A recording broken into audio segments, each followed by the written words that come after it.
একটা নাও হয় তাহলে কিন্তু এ নম্বর সঠিক হবে, এ আমরা কাটলাম না।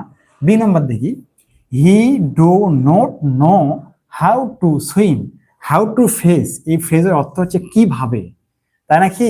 যদি বলি দেখো যে you read, you can read, তুমি পড়তে পারো, হাউ টু কিভাবে, বলো তো বাংলা, ইংলিশ, আরবি, তাহলে হাউ টু ফ্রেজ দ্বারা কিভাবে তুমি পড়তে পারো, কিভাবে তুমি লিখতে পারো, এইটা বোঝাচ্ছে।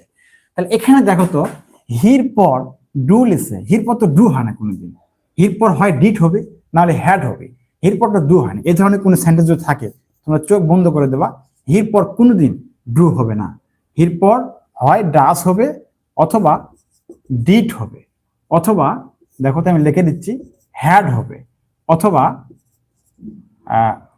অথবা দেখো হ্যাজ হবে, তাহলে এরকম হতে পারে। তাহলে এটা দেখো কোনো একটাও নেই, এখানে ডু দেওয়া আছে, এই যে ডু দেওয়া আছে, ডু দেওয়া আছে, তাহলে এটা কিন্তু হবে না, কারণ সাবজেক্ট ভার্ব এগ্রিমেন্ট, সাবজেক্ট হচ্ছে সিঙ্গুলার, তুমি ভার্ব কিন্তু অবশ্যই সিঙ্গুলার নিতে হবে, যতগুলো ভার্ব নিতে সব সিঙ্গুলার।